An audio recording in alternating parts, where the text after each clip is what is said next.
We've got a big show today as we are just a few days away from pitchers and catchers reporting. But as we get into spring training, who is feeling the heat heading into West Palm Beach?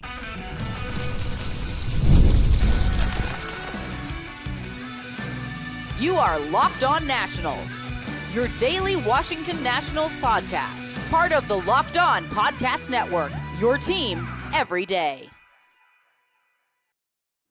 And thank you all for making Locked On Nationals your first listen every single day, as we are free and available wherever you get your podcasts. And of course, I'm your host, Ryan Clary. You can catch me over on Twitter at RyanClary11 and as well as our show page at LO_Nationals for all your latest Nationals news and notes. Check us out over on Twitter. And of course, while you're at it, search up Locked On Nationals wherever you get your podcast, whether it's on Apple, Spotify, and of course, the video version over on YouTube, and that is where you'll find their daily coverage of this podcast. A little bit later on in today's show, a former Washington National, a national legend, I might add, Wilson Ramos has retired, and I'm going to tell you why. I think he is actually one of the most underrated Nationals of all time. And I was looking at his numbers yesterday, and it's just kind of astonishing what he did behind the plate there. And Wilson Ramos will be missed as he had a great career wearing that curly W hat. But second segment, Axios in DC released some potential Nationals park renovations, and this is exciting. This is something, again, a few weeks ago, I was talking about this, and I'm not going to say that it's because of me, but these renderings of what could happen in Nationals Park could make it electric. I'm going to tell you more about that in the second segment. Also add a little bit of a thing that I would do for Nationals Park to kind of jazz it up just a bit. We'll discuss that later on, but we discuss who is feeling the heat heading into spring training. Before we get into it, though, today's episode is brought to you by our friends over at FanDuel, and Super Bowl 59 is here, and there's no better way to make every play more exciting than with FanDuel Sportsbook. New customers can bet just $5, and if you win, you'll score $200 in bonus bets. Download the app or head to FanDuel.com to get started. So we get started discussing who is feeling the heat heading into spring training, and I'm not even going to leave this one unanswered for a little bit. The number one guy is Keibert Ruiz. Keibert Ruiz, in my opinion, as we head into spring training, he is playing for his job. Like, seriously. And you might be thinking to yourself, well, he just got a contract extension nearly 2 off seasons ago. He signed an 8-year, $50 million deal, and he has a 2031 and a 2032 team option. And Keibert Ruiz is under contract all the way through 2030. But the thing about Keibert Ruiz right now is he is not good defensively. In fact, he is a liability. Offensively speaking, he's fine at best. At best, by the way. Keibert Ruiz is a good player. Like, he has got this skill set. We have seen it. You have seen it in the second half of 2022. You've seen it and really when he first got called up for the Nationals back in 2021. In those 23 games, he was really good offensively.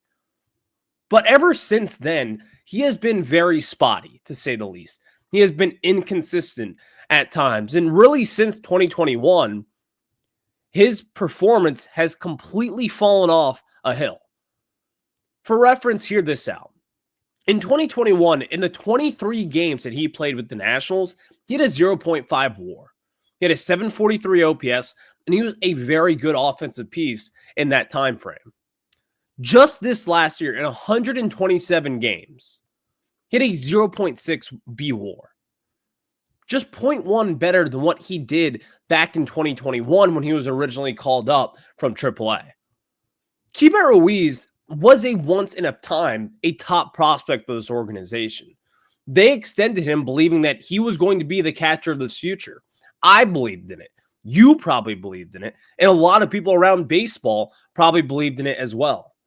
But Keibert Ruiz, the one thing that has stood out from his career so far is the inconsistency, especially at the plate, and overall just lacking defensive and just any defensive position back there at backstop. I lost my phrases, but he is not a good defensive catcher. That's what you need to know. I don't think he's going to be a good defensive catcher either. He's not going to turn it around. This isn't something that you just go in and say, well, he's going to fix his defense. That doesn't really happen. If you look at Baseball Savant, he is near the bottom of every single category as far as defensive abilities go. This is not going to change over the course of a season. He may improve some, but it's not going to be enough for me to say it's all right if he has a 619 OPS again because he's good defensively. No. If you're going to be the catcher moving forward, Keibert Ruiz, then he is going to have to hit the baseball. That is what I'm going to be looking for this year. If he improves defensively, good, because let's be frank, the only way for him to go is up. But if he can hit the ball and have like a 750 OPS, let's say he hits 20 home runs, which he has not done up in his career at this point. He said 18 home runs back in 2022, or back in 2023 rather, and he hit 13 home runs this past year and a little bit limited more action. But the time is going to be now for Keibert Ruiz. In my opinion, I've got a second guy who's going to be feeling the heat heading into spring training who's kind of along these lines as well. But there is nobody who is on a hotter seat right now than Keibert Ruiz at this point. Second in this list may be a little bit of a surprise to you, but it's actually someone who I think is the franchise shortstop. It's CJ Abrams. And it's not really from what you believe. It's not really about his play. I think a lot of people out there, probably more so than not, believe in his capabilities as being the franchise shortstop. He has proven that he can hit for a little bit of power. He has proven that he can steal 40-plus bags. He has proven that he could easily be a 20-20 guy. And he has proven to be a solid, overall good, just franchise player for this organization. But CJ Abrams, in the way that it ended last year, getting sent down for being at a casino until 6 a.m. in Chicago, that is what I'm talking about being on the hot seat for. Because even in his slump last year, which, by the way, may not have been that bad if we're talking about extensions, but obviously that has not happened in this offseason, and it's looking like that's not going to happen at all at this point in time. But CJ Abrams is a good player.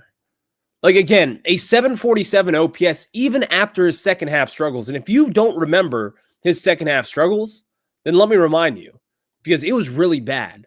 His first half of the past year in 2024 was all-star worthy, and that is why he got into the all-star game, just by the way.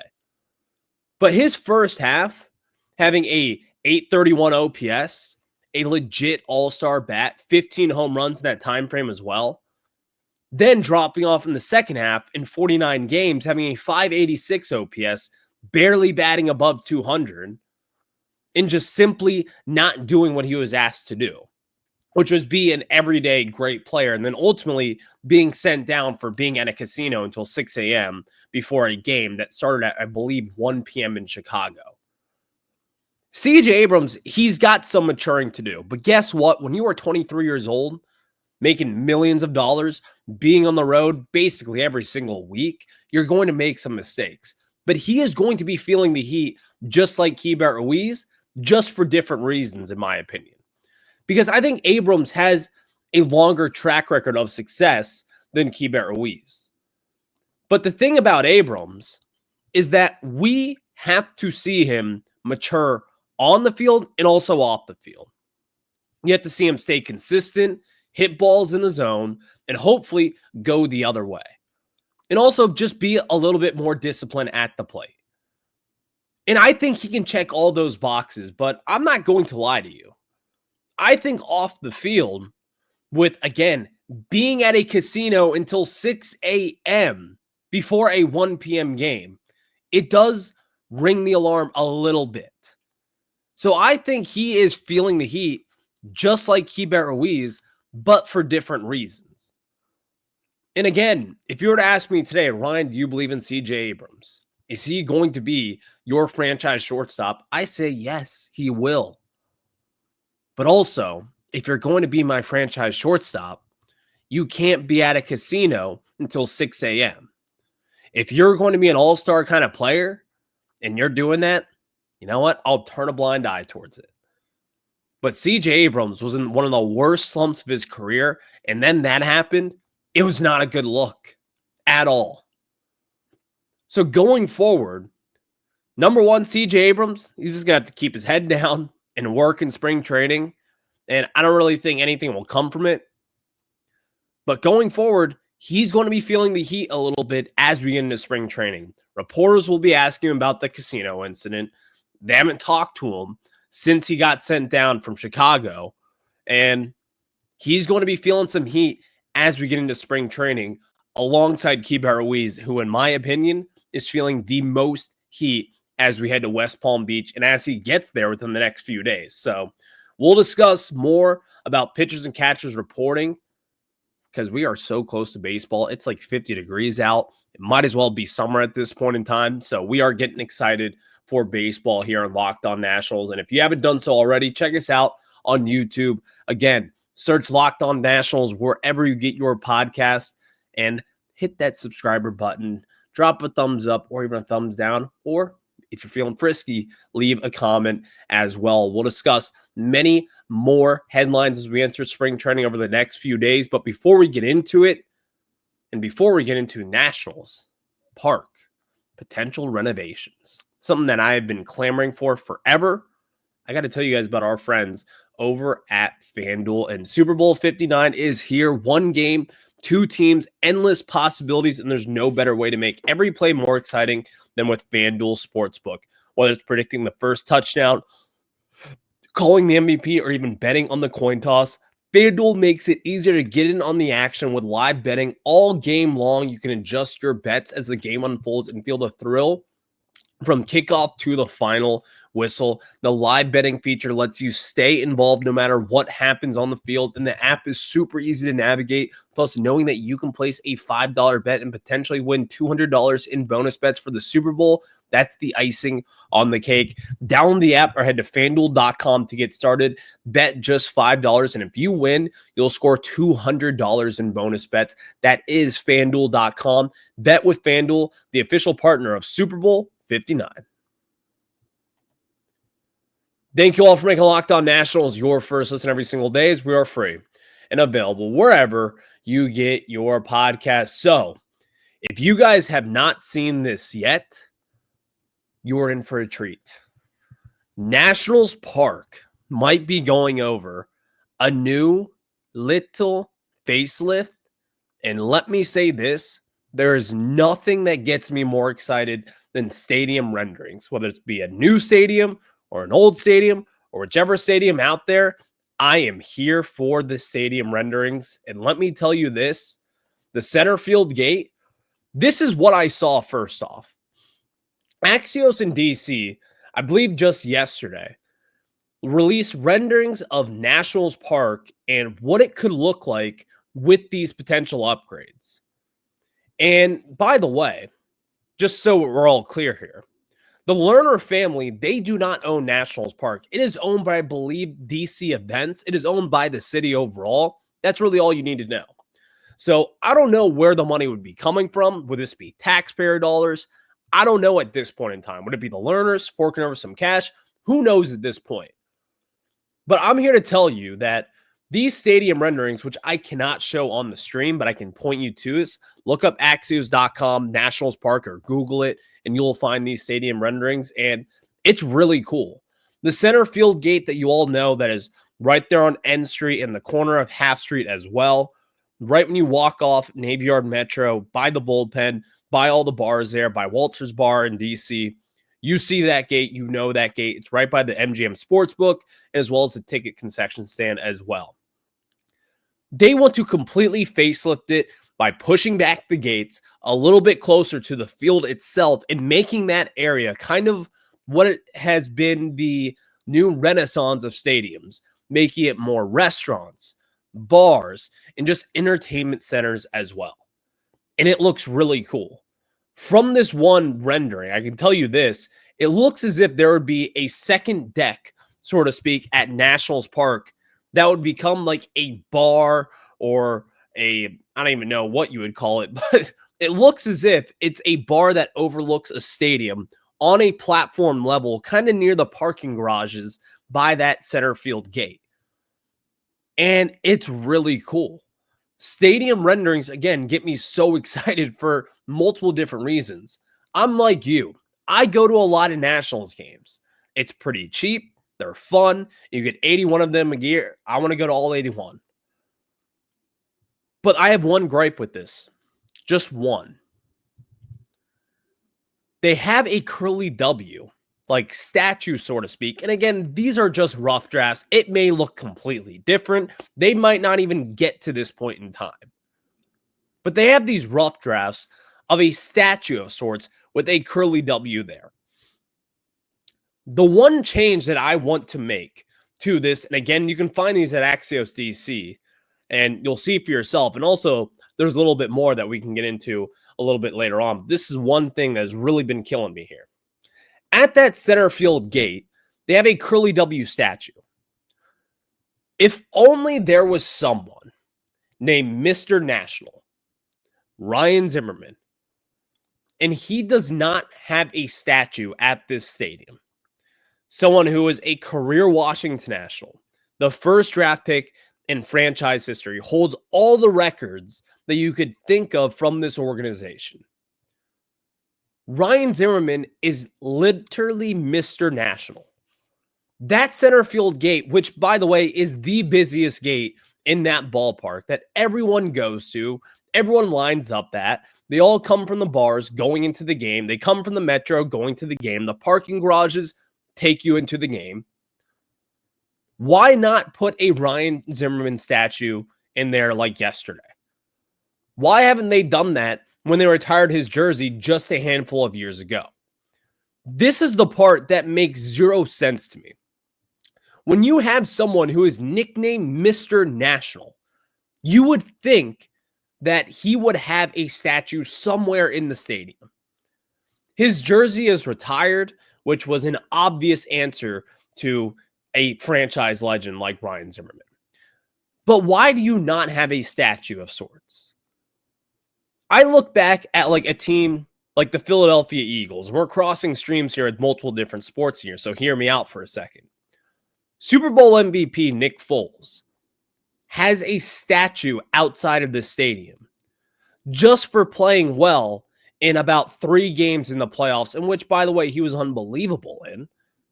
But they put up a statue for Nick Foles. Ryan Zimmerman, a career Nat, someone who won a World Series, who played a big part in that World Series, by the way.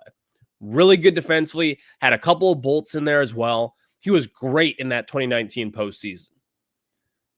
Holds all the franchise records. I don't need to run through the list of it. You know Ryan Zimmerman. Why doesn't he have a statue there? And why don't they make one even before the renovations? Why don't you have one now? I think that is the most ridiculous thing ever. But other than that, the stadium looks really cool. And going into it, it looks as if the complete outside of the stadium is going to be redone. Like the garages that have been kind of an eyesore, they look as if they will be more modern. I don't know if it's going to be like tents put around them, but it looks as if they're going to completely revamp that part of the garages that are, again, a little bit of an eyesore in left field there. It also looks as if that they're going to be completely gutting the outside, and they want to make like these retail centers surrounding Nationals Park. So this is going to be like the new future of baseball. And they want to kind of have parts of DC in there that is going to be completely revamped in that Navy Yard area. And this is the project that they have in mind.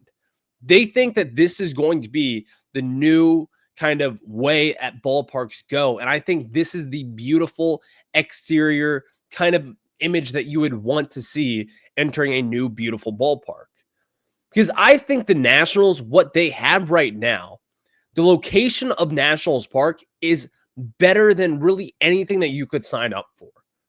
So seeing what they would do, I don't want them moving out into Virginia or Maryland or a different site in DC. Where they are at now is great for what we have. But you also need to have a little bit of a facelift. And you need something to be unique about Nationals Park in order to make it stand and stay forever and ever and ever. Because the hardest thing about stadiums, in my opinion, especially in this metropolitan area here in DC, is the location. And they've got that right.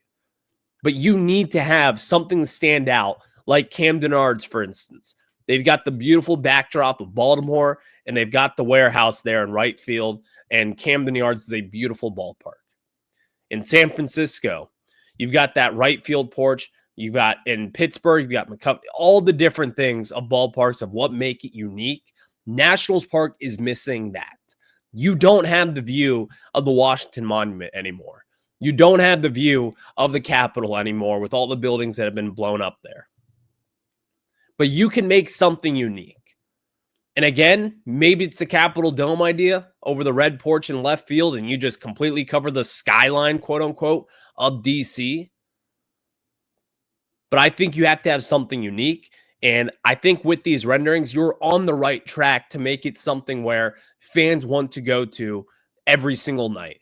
And once you have these things in place, hopefully the Nationals take it and run with it and make Nationals Park even better than what it once was back in its heyday. So thank you all for making Locked On Nationals your first listen every single day, as we are free and available wherever you get your podcast. Next, let's talk about Wilson Ramos retiring from baseball. And man, oh man, it's going to be sad looking back in his career. But Wilson Ramos has retired. We'll discuss that after this. Thank you all for making Locked On Nationals your first listen every single day, as we are free and available wherever you get your podcast. And of course, check us out over on YouTube. Again, just search Locked On Nationals, and that is where you'll find your latest daily coverage of the Washington Nationals. The Buffalo, one of the better catchers, or probably the best catcher in franchise history, Wilson Ramos, has retired from the game of baseball. He has not appeared in a major league game since 2021. But Wilson Ramos is, in my opinion, the best catcher in franchise history. And really, it's not even close. But looking back at Wilson Ramos' career, this is kind of what I want to hone in on. I think there is a case to be had that he is the most underrated Washington National of all time. Seriously. Wilson Ramos had a very good career here. There were some inconsistencies in there. He had times where, like, he tore his ACL back in 2016, right before he hit free agency. But in that season, he won a Silver Slugger. He was an all-star, and he finished 17th in that MVP race. He had an 850 OPS, batted above 300, and also in that time frame, hit 22 home runs and 80 RBIs. And for a catcher, that is really impressive. He also had times like back in 2011, hitting 15 home runs, 52 RBIs. And Wilson Ramos, by the way, if you remember, think to yourself, when did we get Wilson Ramos? It was that Matt Capps trade from the Minnesota Twins. Wilson Ramos was a top 100 prospect when you traded Matt Capps. And the reason why you had to trade Capps was, number one, you weren't that good and you're still in a rebuilding mode.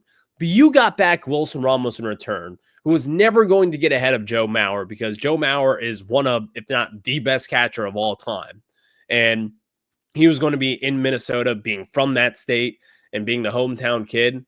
He was that guy. Like, they weren't going to have Wilson Ramos start over him or just wait in the wings for him. But Wilson Ramos and the career that he had here, in my opinion, when I think of Wilson Ramos, the infamous kind of strut that he had after smoking a home run, he kind of had a little bit of a swagger behind the plate. And I love that about Wilson Ramos. Also, catching Jordan Zimmerman's no-hitter, the first in franchise history. Both of Max Scherzer's no-hitters. And also the 20 strikeout game for Max Scherzer against the Detroit Tigers back in 2016. He caught that game as well. Wilson Ramos, in my opinion, is a franchise legend. And he should be celebrated when he comes back to DC.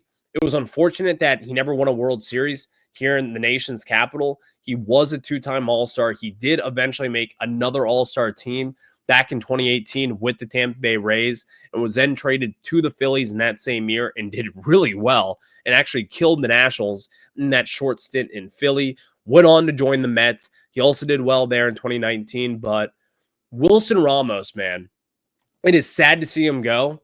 Again, one of the most underrated Washington Nationals, in my opinion, of all time. Put up great numbers, was pretty good defensively, solid offensively as well, and just a well-rounded player. And Wilson Ramos, he had a really good career, and it's sad to see him go. And just, by the way, I just thought of this now. I'm 25 years old. I feel old. I was young when Wilson Ramos was playing. Like, young. One of the guys I grew up with when I was like 12 and 13 years old back in 2011 and 2012. And he's now retired. I'm just going to throw that out there, and you guys can react to that how you'd like. But thank you all for making Locked On Nats your first listen every single day, as we are free and available wherever you get your podcast. Make sure to check us out over on YouTube. Just search Locked On Nationals wherever you get your podcast. That is where you'll find your daily coverage of the Washington Nationals. In spring training, just a few days away. We'll ramp up and get into some big headlines for spring training. But, of course, have a good one and go Nats.